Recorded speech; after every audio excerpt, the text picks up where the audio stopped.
Hey guys, so my name is Leon, and today we can go over episode 11 of Big Brother 22, aka Big Brother All Stars 2. But with that being said, let's just jump right into the episode. So, where the episode left up, as we know, Janelle got evicted, unfortunately. So, the episode starts off with the HOH competition being played. If you've seen the live feed, you probably know who won the HOH. But this episode, I feel like this episode's gonna, one third of the episode's gonna basically be the HOH competition. I just see, like, Kesa honestly kind of surprised me how quick he finished the first half of it. So basically, what happens is six people is gonna participate in the first half, and then six more people are gonna participate in the second half, and the three winners from each of those half competitions is gonna face off against each other in the final round, where it'll be the final six, and whoever wins out of the final round will be the HOH. So Kesa, David, Enzo, I think not Christmas, I think Cody, Danny, and was it Danny? Yeah, Danny and Kevin, which I think that was the final six. And that's kind of interesting to me because I think if anybody but Kesa wins that, they're gonna put Kesa on the block.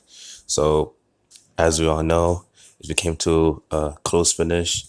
Enzo ends up winning the HOH, narrowly beating out Kesa. And then as the next segment goes along, well, not next segment, but shortly after the HOH, you see like people like Devon, for example, being upset that she lost it. And I understand, her being upset that she lost because, she misses her family.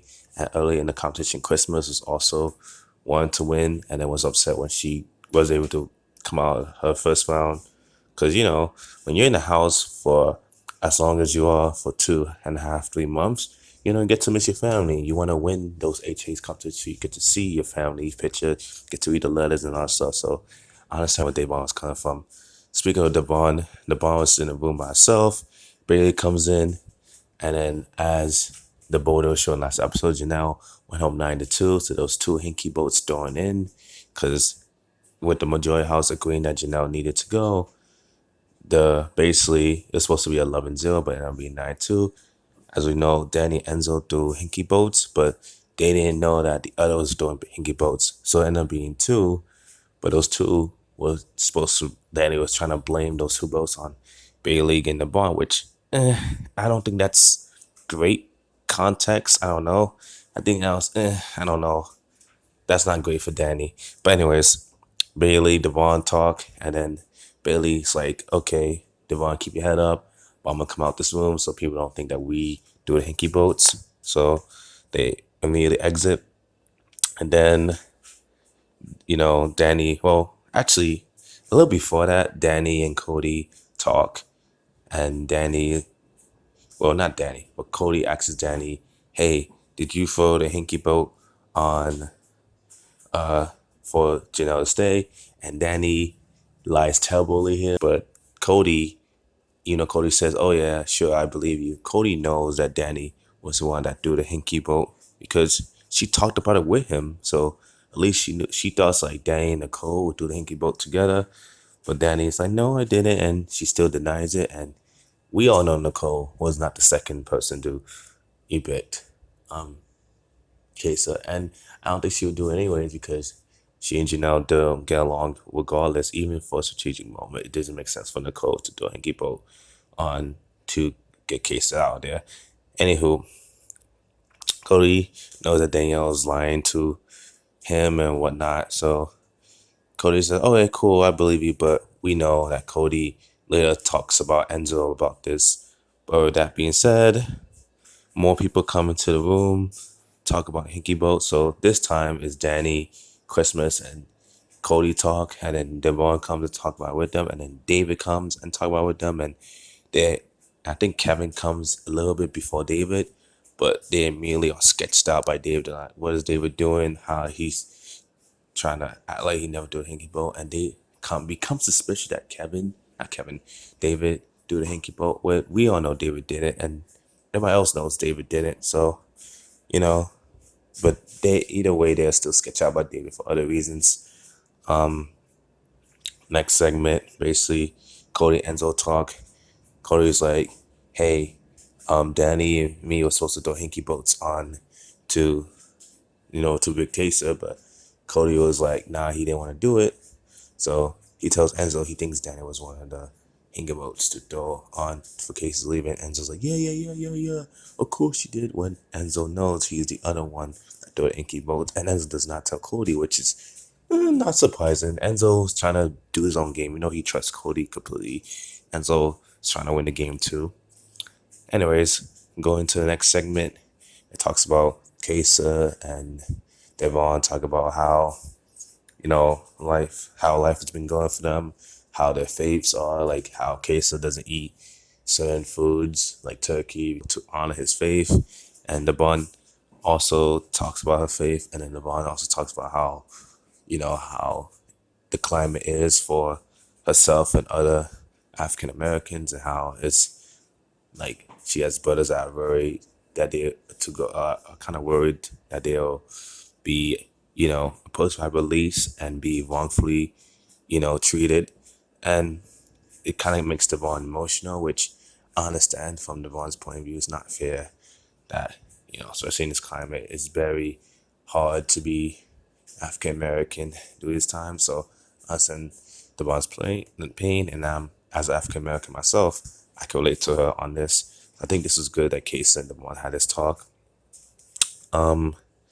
Next segment talks about the have-nots, basically Danny, Tyler, and Devon were chosen as have-nots, and there's only three have-nots. Enzo chose Tyler. Actually, Tyler volunteered, and I think Cody chose Devon, and and Bailey chose Danny. Which, when she chose Danny kind of had like a joke was, I'm coming for you, but we all know actually Danny is trying to set up Bailey. So, and Danny didn't really look happy that Bailey chose as a have-not. So she kind of had this blank look on her face. It's kind of interesting. Anyways, next segment highlights Nicole and Danny's relationship, which is, I'm surprised at how Danny and Nicole are so close in the house, and that Danny is not close to Janelle as I thought they would be outside. So that's something. Anyways, Enzo talks with Cody again, and then talks about Enzo has he said, hey, I'm gonna put up Kesa and a pawn, blah blah blah. And Cody's like, yeah, do it. And Enzo's like, okay, cool.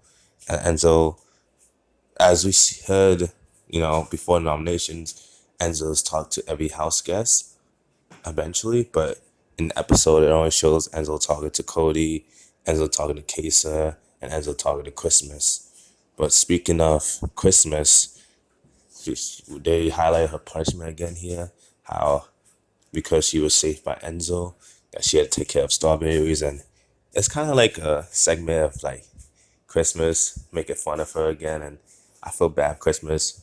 And these are one of those punishments where over time it gets worse. So they gave her more babies to take care of. She was tired, yada yada yada.